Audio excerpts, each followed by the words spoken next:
Thanks for coming to the session, last session of the day, standing between you and whatever. And I know that might be difficult, but thanks for hanging in there. My name is Jim Perkins. I am Regional Director and Digital Media Specialist at Quorum. Quorum is a mergers and acquisitions company. We represent selling companies that want to sell to larger companies in the software-only industry. We've been around 26 years. We've done 270-plus deals, created net worth of approximately $1.6 billion for entrepreneurs like yourselves.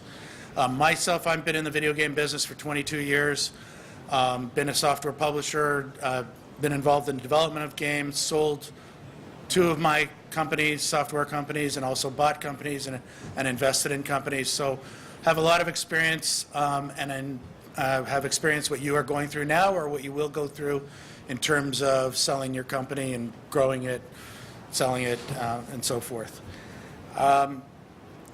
Let's get the other thing I should mention is that one of the trends that we're seeing obviously is back to online. I find it interesting that when we started out in this business, we were doing CompuServe downloadable games, free games, try them and then buy them. We moved into retail and we're going back to online games, and I think we're going to be talking a lot about some of the companies that experience that today in terms of the possibility of selling their company and experiences, possibility of selling your company and their experiences and helping you do that. We have a great sellers panel here, and I think the most interesting part of this is war stories and anecdotes on what they've gone through in terms of selling their companies, what to do, what not to do. I'm going to let them introduce themselves. So go ahead, Jasper. Yeah, hi, Jasper Smith. I've been sort of building and trying to sell companies for about 20 years. Been lucky enough to sell probably 12 of those, some successfully, some not very successfully. Yeah, no, that's what I live for, is trying to build and exit companies. Good. Harry? My name is Harry, or Harry MYLLYLA in the difficult way.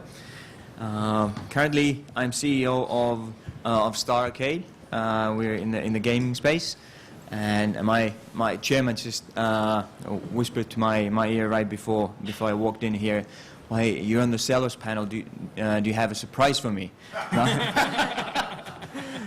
Well, I don't have a surprise for him right now. But yeah, I've been in the gaming and let's say mobile industry pretty much all my career, and also been able to exit partly or fully some companies. So it will be interesting to talk about some of the experiences with you guys today. Thanks, Harry. Margaret? Hey everybody, my name is Margaret Wallace, and unlike the other panelists on here, I've gotten very, very close to exiting two of my startups, and I have lots of fun war stories to share about why we ended up walking away from both of those deals. Wow. John? Yeah, I'm John PASSFIELD. Actually, it's great. I've been in the industry for about quite a long time. In the early 90s, I actually had one of the first games Jim actually brought to market, which is very exciting. A shareware game back in the 90s with Apogee. So I've been working in Facebook for the last 3 years, and the company was Three Bloke Studios, and it's the company we sold to RockU. So that's me in a nutshell. Yeah, your company was Three Blokes, yeah. Yeah, that's right. My new company now is Red Sprite. We're doing mobile games. Excellent.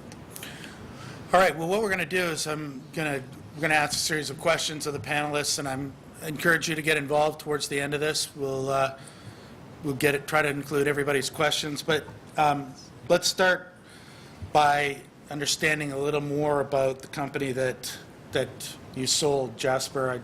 Let's talk about that. You know, did you have investors? How much capital did you raise? What was what was the key reason the company sold? So yeah, probably the one that's most fun to talk about is actually a company that I'm now running. So we came up with an idea to build a games business in '99. We went out and tried to raise money, couldn't get money from anywhere. I had a friend who was working at News Corp at the time, and I literally begged the guy to put some money in. And he put some cash in, and he introduced us to Sky. Then Sky put some money in. And once we had some strategic investment, a whole raft of other VCs came in. So HSBC were an investor at that time, so they put equity in. Cazenove Private Equity put money in. So we raised about $14 million thereabouts. And then in 2001, we were on the brink of listing this thing, which was, marginally profitable for some earth-shattering amount of money. I mean, at the time, I think it was about 350 million sterling. So, today's dollar terms, that's what, $500-600, million or something. And this, everyone was living the dream, and that didn't work. And so we had to sort of pull away from that. And we were then in a really difficult position where we'd racked up something like $6 million of fees to get this thing listed. The market had crashed, and we were sat in a position where the thing was, likely to go bankrupt unless we sold it. And so we polished it up as best we could. We shouted pretty loud, and we packaged it in a way that we thought would be attractive to some other technology businesses. And 4 months later, we sold it for about $80 million to them. And it really came down to understanding their problem as a business. So their problem, the acquiring party's problem, was that they'd built this fantastic piece of technology, but they couldn't understand how to scale it, and they couldn't understand how to do anything with it. A little bit like Adobe's problems in a sense. And the thing that we recognized was if we could show them how to use their technology, we could almost name the price. We haggled and argued, and I think I think we broadly got what we asked for. I think in retrospect, the mistake in the deal was that we agreed to take quite a lot of shares rather than cash. Yeah. We'll talk about that in a bit, but there's something to learn from that lesson. Yeah. Harry, give us some advice. We had a company. It was called OpenBit, and it was basically in the beginning we had two different business lines, and that's a big mistake. And struggled with both of the business lines. We were doing apps for smartphones very early stage, really no channels and so on. And then we also had a licensing and payment business for these apps, because somehow we thought that we should and could monetize the apps. Well, really struggled with both of the businesses to a point where we decided, we'll have to concentrate on just one, and ended up finding a buyer for our apps business, and sold it for a fairly small amount of money, but enough so that we had some capital to continue with our licensing and payment business. And I guess looking back, it's quite obvious and easy to see how that was the right decision to do, and we got a decent, a hockey stick in terms of revenues, just about 10 months after we had sold the apps business, and then we ran the licensing and payment business for about 2 years. And then ended up selling that business to a company from India, a listed Indian company acquired a Finnish company, which I think was probably the first time it's happened. Congratulations on that. Thank you. So that was, and looking back, it's very easy to say that these were the right decisions to do, and those were the wrong ones. But I think at the time, it wasn't actually very clear which business we should actually sell and which business to continue. It just happened really that we found a buyer to the imaging apps business line, and then ended up selling that. So that's in a nutshell one story, I guess. Did you have investors? We had some investors, fairly kind of early stage investors, local investors from Finland who had invested at the point about 2 million euros. Yeah. Did they get their money back? They in the end they got their money back, and they got a very good return on their money. So we sold with about 25 million valuation in the end. So it sounds like you decided that you want to separate that apps business out and get rid of it, sell it, and then do the other. I mean, it wasn't as clear cut as that, but it sounded like when you did that, it worked. It definitely did work, and I guess in all the business you need a little bit of luck as well. But I have to say that it wasn't quite as strategic in a sense that we just knew that we had to sell one or the other part. Right. I kind of wish that I could say that we decided that this was going to be the big thing, and it will. But it was some luck and some chances that we took, and that time it did work out. Good. Excellent. I'm going to jump over to John because I know I'm going to got some other stuff for you, Margaret. John, tell us about your acquisition, your partners, and how it went. Yeah, so we before I joined Three Blokes, I was at Pandemic Studios, which was then purchased by EA, and EA then, with the global financial crisis, closed down the Australian studio. So I joined Three Blokes, and primarily it was I'd known them for quite a while. They were students who began this company who made work-for-hire games. They were doing Dual Quest Mysteries, the programming for that series for iWin. One of the blokes left, so I became the third bloke that replaced him. sort of like I guess one of the Beatles. And what I did was we saw that Facebook was an opportunity, so we pivoted and moved the business towards making Facebook games. So we began doing some simple games. We actually sold one of our IPs to THQ, a game called Hospital Town. Then we did some licensed games, Virtual Villages, and we did another game. We had an investor in an IP called Galactic Trader. But during that process of making the Facebook games, we found it was very hard. Very small team, had the experience of making games, and we thought, quality games with small budgets. But what we lacked was, the user acquisition skills, being able to actually do the analytics, all this stuff that we needed support for. So we knew we needed a partner, a bigger partner.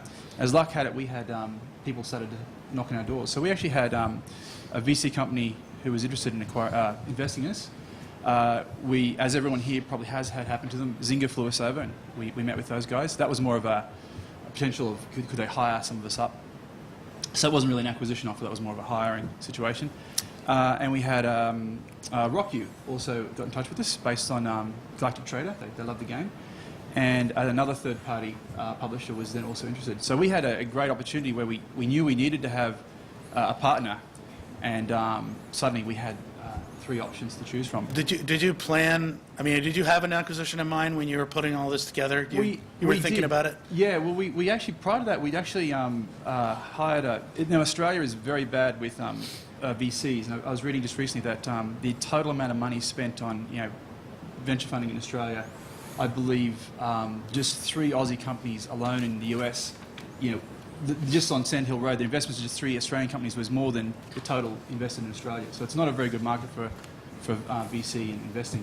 So we had a plan, and we had enlisted a firm to get us investor ready, and we had a 1-year option with them, and if they did the job, they'd get a percentage. But they didn't do any real work for us, and nothing happened. So when in that lapse, we didn't continue with that, and it was months after that then we started getting these offers.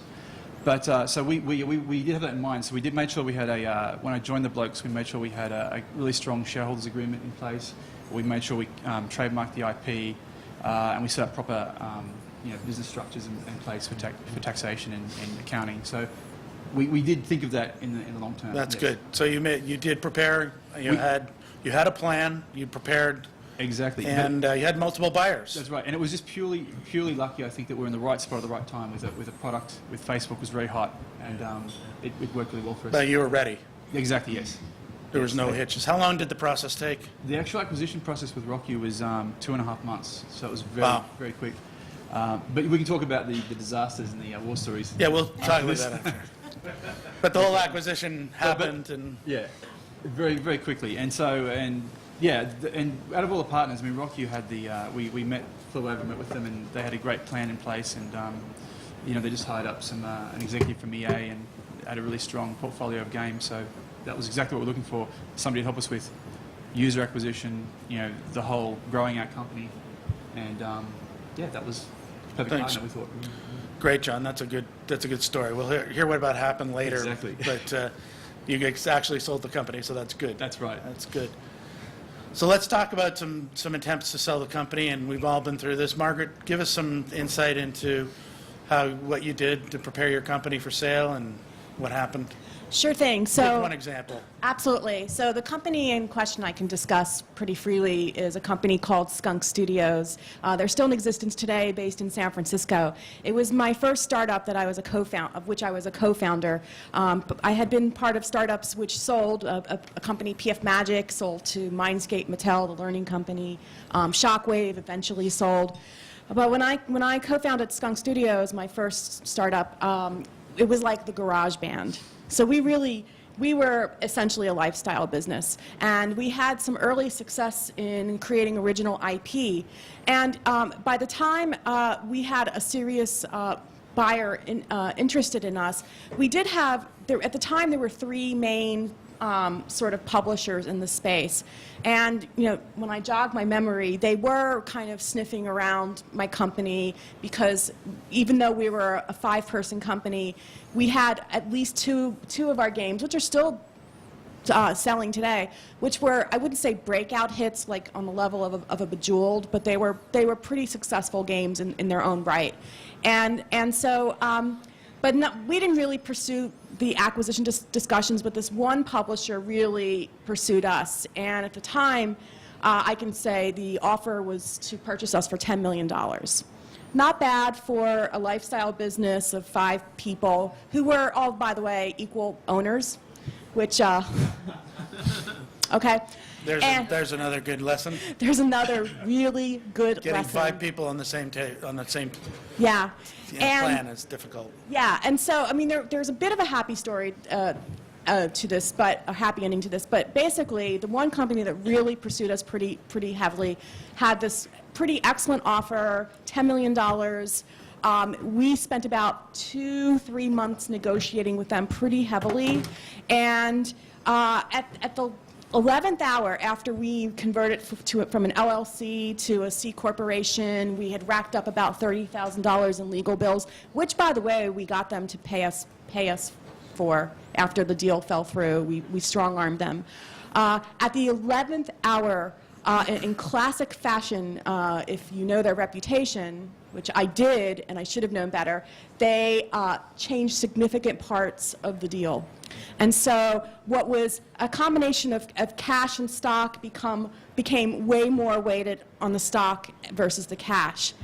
I still wanted to sell because I was looking for an exit, and my co-founders, the 4 others, just refused to budge, and they did not want to be. They were really fearful of having, 4-year kind of exit kind of plan, and so we ended up walking away. We had some kind of consolation, but I don't know if you want me to get into some. No, that's good. I think there's 2 things that come out of it. One is getting everybody on the same page, and keeping everybody on the same page is very hard. I had one partner, not 4 partners, and I had to keep him on the same page, and that was enough of a job to do. And unfortunately, it kept him on the same page. But it was a job. It was really a hard work to get it. Keeping 4 guys on the same page or 5 people on the same page is very difficult. The other is to have more than one buyer at the table, because that buyer that backed out probably knew, and I'm just guessing, but they knew they were the only buyer, and so they changed the deal at the end. Have multiple buyers at the table, and you're going to get that guy to, if he's serious, he'll do it. So is that somewhat accurate? Oh, that's absolutely accurate. That really reflects the mistakes we made. That's good. No, we can all learn from that, and I've been through it too. It's tough, but let's learn from it. All right. Let's see. Okay. What else do we want to do here? What was the deal structure on your deals? Let's just go down the table here and see. So, What year was it, and what was the deal structure? yeah, I mean, there's been a few, but the The big one.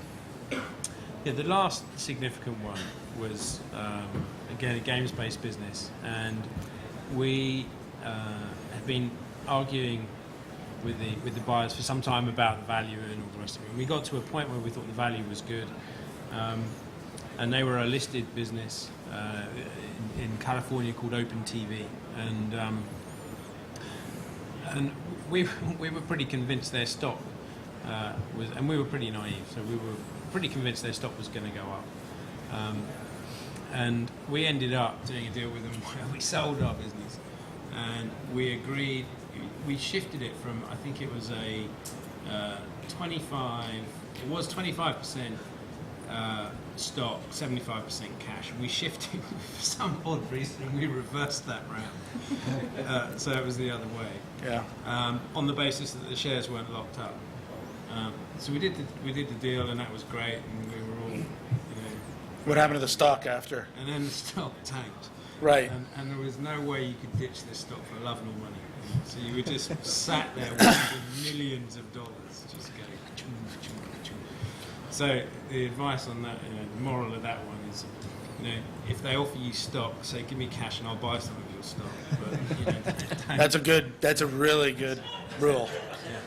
Buy the stock, and that scares they go, what?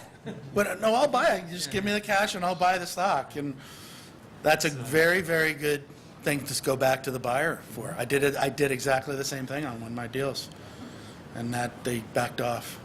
Painful. Yeah. Experience. Ari? Well, we did. It was an all cash deal to begin with, with an earnout at 1 year and at 2 years, and the 1 year turned out really good. 1 year earnout, and then I think we got a little bit of well, I guess impatient will be the word. And we wanted to cut short a little bit on the 2 year earnout, and decided that we would try and get the earnout negotiated at 18 months, because I think a few of us, there were still four owners left in the company at the time, and we kind of wanted to move on, so we wanted to negotiate the second earnout to 18 months. And then in that negotiation, we accepted a small portion, but maybe about 15% of it we accepted as stock, and it was a great deal. I still own the stock, and the value is probably 7% of what it used to be. So I think I'll be very cautious about stock going forward. I guess it could have turned out the other way too, but yeah, ours was basically the deal was to begin with all cash with earnouts at 1 year and at 2 years, and it almost got to the point where it almost went like that, but not quite. Okay. John, was there a point with the deal with RockU that the deal died and then got resuscitated? No, it actually it went quite well. It went pretty fast. So we didn't have any real issues with that. So Has anybody run into that where the deal died and then it came back? And how did you resuscitate it? Yeah, I've had a couple of experiences of that where there's been a change of management or something in the company, and you're like, oh, that's months of work gone. So we've had that several times along the road. I think the only thing, certainly the way we saved that deal, was we got on a plane, we went to see the guy who ran the company. We had one recently with Adobe. Actually, they pulled out of a deal. So they weren't acquiring a company; they were investing in the company, and they pulled out of the deal because they had fired the whole management team that was dealing with it. So I went out and sat with the CEO, who was responsible for that division, and just explain the importance, why I thought the deal would work. So I think people are reasonable. I think you can always influence them to bring them. Well, I think it's important that you dealt with the CEO. Yeah, I think. And if you had that relationship with the CEO, you resuscitated it, Yeah. and that's good, which is critical. Yeah. The decision maker.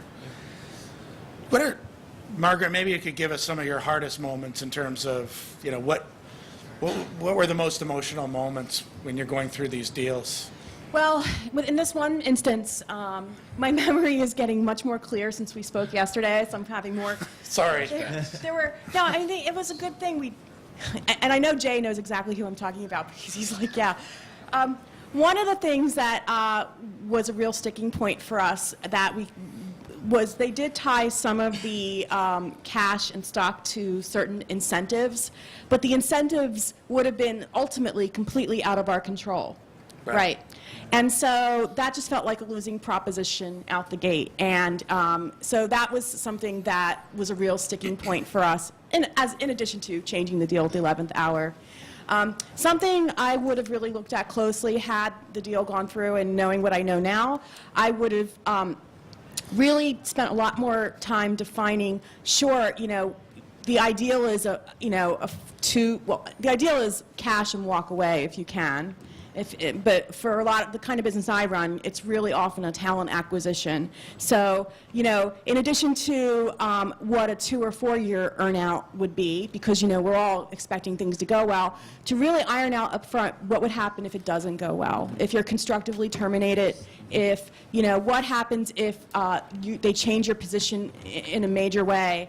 The most bargaining power one has is at the time when they're really courting you and interested in you, and that was something we really didn't even consider at the time. We had a very good lawyer on the first big acquisition or first big sale I was involved in, and he put this beautiful clause in which effectively depowered the acquiring organisation from making any changes to the company that they had acquired for the duration. Yeah, speak. I couldn't hear you. Can you hear me now? Yep. Yeah, good. So, yeah, we had a very good lawyer on one transaction. He put in a clause that said that the acquiring company could make no changes to the management team, to the structure. They couldn't fire people or anything like that within our business for the duration of the earnout. And it was, in retrospect, it was the most beautifully drafted clause because 5 months later, the CEO of this acquiring company came along and said, "Oh, you know, I don't think this guy's much good. Get rid of him." And I was like, "Okay, let's get rid of him." And what that meant was it was a fundamental breach of the acquiring agreement. So I then drafted him a letter from our lawyers that said, you know, he'd breached the agreement and therefore we had to get 100% of the earnout. Awesome. So there are think ahead. You know, I mean, basically, it's a battle. You know, at one side, what you're trying to do is negotiate. Yeah. One side, you're trying to meet some guy or some woman that's going to buy your company and get on really well with them. Behind the scenes, you need to make sure that your lawyer is really, really protecting your ass and really, really thinking about, you know, the likelihood is if a company gets acquired, something's probably going to not work out. You know, I don't know what the percentage is, but it's a large percentage of companies that get acquired end up going nowhere in that, you know, in the acquiring company. So, you know, just think about the structure of the legals, protect yourself, protect your earnout, you know, get really good advice, get good lawyers. That was a brilliant move. That's a brilliant Wasn't move. it great? I mean, the thing is, it's a good lesson. Count on the fact that the CEO you did the deal with may not be there through that earnout. So, you know, you want to consider that he may not be there, so there's no verbal deal. It's all got to be in writing. Consider the fact that, you know, if the plan is going well, and let's talk about incentives here, like what Margaret's talking about. Don't base it on their performance, base it on your performance. Now, I would discourage incentives because it gets really mucky as to how this performance is measured. You know, it's always somewhat based on them doing well, and you have no control over them doing well. You have no control over them doing well. So, and your performance may depend on their performance. So, my company was acquired. I was Senior VP of Product Acquisition. I had a $300 million budget, but the acquisition committee was 30 people, and they were all accountants and lawyers, and nobody knew a video game from a shoe. So did that help me achieve my goals in terms of reaching My incentives? None. So I was put in a corner. Fortunately, I didn't sign that deal, but they were really adamant on the fact that I, was going to buy or acquire products for them in the future, but they were going to change the rules on how much I would spend, who was going to make the decision on that, how they evaluated it, and all of that. So keep those incentives really simple and clear. Make sure that you plan for a change in management at the top. Usually these big companies, many of them being public, will change their CEOs pretty rapidly. So keep that in mind. I love the move about the breaching the agreement. That you pulled at one that they try to pull on you. No, exactly. Good move, Jasper. I was just going to say, I wish I had Jasper's lawyer. We had a similar situation. I was with 3 blokes. We made sure that within a year we had a period that before we got our sort of stock would vest, we had cash and stock. We had it within a year. If the company was on-sold, so I was kind of hung up on the what happened with Pandemic. When EA purchased Pandemic, they closed it down. I'm so confident that Rocky were fine because we had a game that was profitable and couldn't see anything happen with that year. But we didn't cover if Rocky closed us down. And within 10 months, they shut the studio down. So yeah, we didn't. That's one important lesson: is definitely cover that off. Yeah. No matter how confident you are. Yeah, that must have been painful. It was. I mean, I think if we kept the shares, it probably not worth much. But Yeah. Still. Yeah, good point. All right. Any other anecdotes or war stories you want to share before we go to questions? Margaret?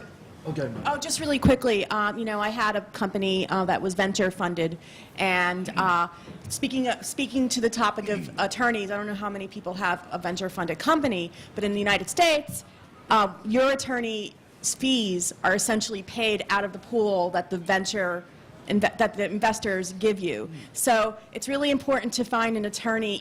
We had a very reputable law firm, and we fired them because they really didn't care about us. They really were loyal. They knew who buttered their bread, so to speak. They were really loyal to our VC and negotiated against us. They were our own attorney. Wow. We switched to Oric, and we had a really wonderful experience with them. It really comes down to the individual attorney, as well as the company culture, but that's just something to consider. Yeah, I make sure you trust the attorney they're working. It's like hiring somebody to sell your company. Make sure they're working for you, only you, and that there's no hidden agenda there. I've seen that hidden agenda where a law firm is trying to make this big public company happier because they're hoping to get their business, for example. And that doesn't help you, and you'll detect it early. But really, they've got to be working on your behalf, whether it's an accountant, attorneys especially, again, M&A professionals. If an M&A professional is representing the buyer and the seller, which, believe it or not, happens, which is totally beyond me, then they're conflicted. And who's actually going to be paying the bills? The buyer. So who do you think they're going to be really favoring in that process? I was going to have a war story that ties into a very important lesson is make sure that your employment agreements prior to with your employees is watertight in relationship to IP ownership, and if any of your employees leave and you have a disengagement agreement, that's what we call them in Australia. Great just make sure advice. it's very, very tight. And we had a situation where 3 weeks out from sort of closing the deal, we thought we're all ready to go. I noticed a Facebook game that it appeared, and it had a very similar. We had a particular way of laying out our copyright notice, and this had a very similar style. And so I looked at it, and then we have a particular pathway we use for our CSS code and for our PHP. So I typed in the path off the Facebook thing, and up popped some of our source code.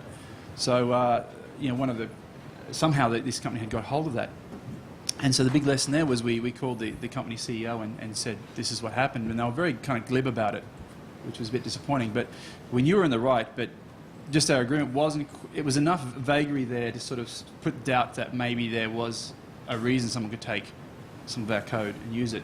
Although we had to we had to explain that then to obviously Rocky. We thought this is going to close the deal down. This isn't good.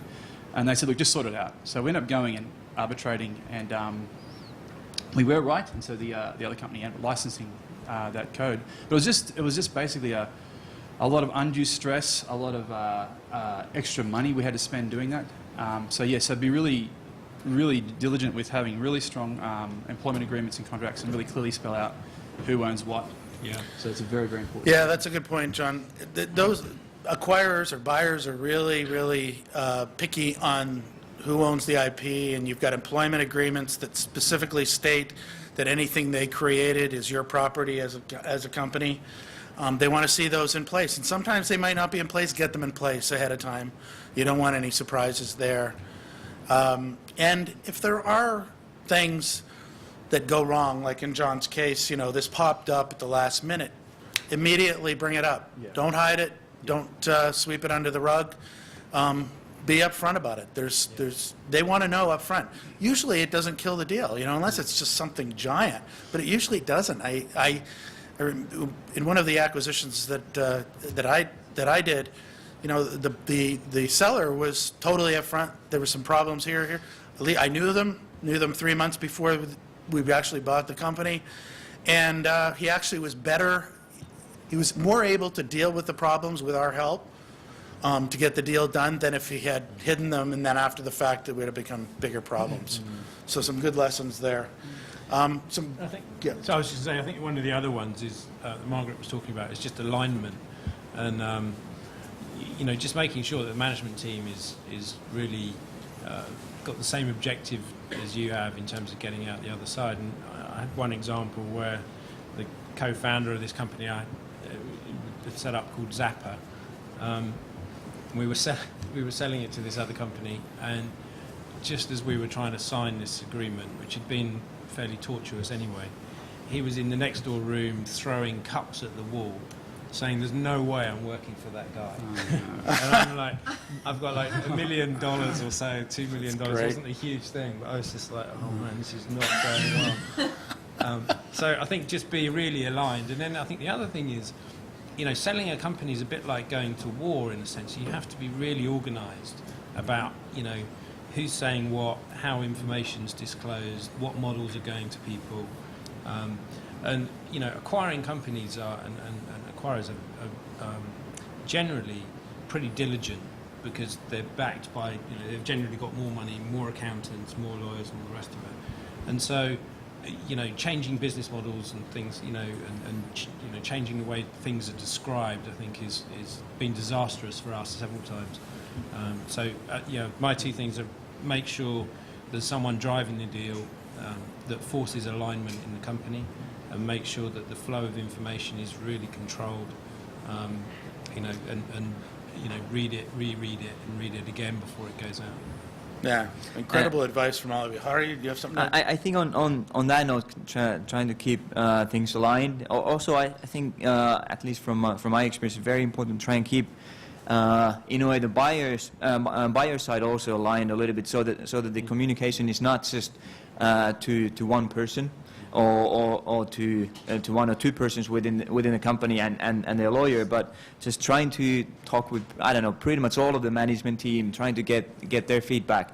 We had a deal on the table that we were supposed to sign tomorrow, and then today it got cancelled because the CEO did not feel comfortable enough with the deal. We had met with the CEO, we had spent time with him. Obviously not enough, and I tried to recoup the deal. I was in Finland at the time. I packed up my family. I flew us all over to Texas. Spent 2 months in their office. We were trying to work out the deal. It didn't work out in the end. Okay, within the same trip, I found 2 very important customers from Texas for the company, so it was good. Yeah. But I think that was a great learning for me, that you have to try and keep everybody aligned within the company, even if there is a specific person who's doing M&A or biz dev or whatever, but everybody needs to be aligned within the buyer as well, because otherwise it might just fall through at the last minute. Yeah, great advice. Yeah, getting everybody on the buyer side on the same page is important. Yeah. When we were doing I sold one of my companies, the first publishing company, there were some people that I hadn't met yet, and we made a point of flying them down to our location so that they knew what we did, because we could see these very strong personalities: vice president of product development, vice president of international sales and marketing.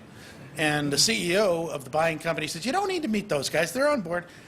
It was really good that we did, because one of these guys was a major league pain in the butt. And he was like, he got down there, and I remember meeting him for breakfast before I took him into the office, and he says, there's no way I'm letting this deal go through. You guys, there's no way I'm letting, oh, I mean, I was literally shaking, and I said, oh, it's done, and we were getting the deal. Anyway, by the time he visited the office, he understood what we did, he understood the personalities, he was on board, but if he could have killed that deal the day before we were going to do it. And he was at the trade show at E3, skulking around our booth, our Duke Nukem booth at the time, as a matter of fact, trying to figure out ways to sabotage our actually resellers and our retailers. It was just wild. So it was just, so we got him on board, and it worked. But good lesson there. All right, I think anything else to add before we go to questions? I just John? got one which the first time I encountered this, and I think this is kind of important if you're making games and you're licensing. But our game was exclusively licensed for 9 months with the publisher, and what happened was when the Rocky went to buy us, they wanted to buy the IP and obviously buy the exclusivity. One thing I'd advise you to do is at the very beginning, when you do license something, think about the fact that you may be acquired down the track, and work out with the person that you're doing the license with, because that IP is then tied up. And in this case, the publisher who had the exclusive IP then wanted a huge amount of money to release us from that contract. So either with the publisher, work out that you've licensed your IP to, because you own the IP, they have a license that's for a certain amount of time, but work out what it would be to buy that back, and work out maybe it's a flat rate, maybe it's a multiple at the time of purchase, or maybe, I mean, in the case of our new game, went through the same process with our publisher and try to work out a deal, and they said we probably wouldn't want to sell it. And that's good, that's fine to know. As long as at the beginning of the discussion with the acquirer, you can say, you're acquiring the company, but this IP is tied up for the next 2 years or whatever time. It's important to know that. With our game, we didn't know that, and we spent a lot of time sort of toing and froing with the publisher, working out how we can get it back. Whereas if we just said clearly, look, no, you've got to wait 9 months, then you have it back, it would have saved a lot of time. So Yeah. That's something I'd never encountered before, and it never occurred to me, and I think it's really important, if, particularly as most people in the mobile space and Facebook will want exclusive timeline for your game. Yeah. So that's really, even if they're not putting money in, they'll still want that exclusivity. That's really valuable. So That's great. Well, some really, really good advice. You guys are pros, I mean, at this, and I really appreciate your advice. Let's entertain a couple of questions, and then we'll break. If you get up the mic so we can record it. And let us know who you are and what you do. I am Jacob. After selling a company last year called Bates Moto inside the Facebook page industry, I was thinking about how you managed to actually keep your passion during a vesting period or earnout, and if there's any way to actually get the vesting period out, because I can personally feel Dead. Yeah. Great question. Good question. That's great, because we've all been through it. Yeah. You just crawl in a wreck and they might forget about you. No, I'm just kidding. Tough Any one. advice? Tough. I mean, I've had 3 earnouts, and I've been fired from 2 of them, and then the third one, they were so far away they didn't really know that I was working on something else anyway. Oh. But I think it's just the way you think. If your background is building businesses and doing things, you move on. And I think it's a part of you dies, because someone else is telling you what to do, someone else is sort of setting the agenda, someone else is determining your strategy, and so I'm not sure there's an easy route to it.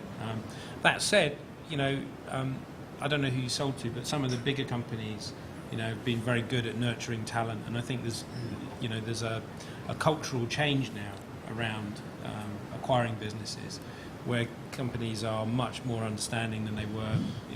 I haven't had an earnout for 5.5 years, but I think there's been a big change in the way, the freedom that's given to people when they acquire businesses. So hopefully it will be much better. How long have you got left?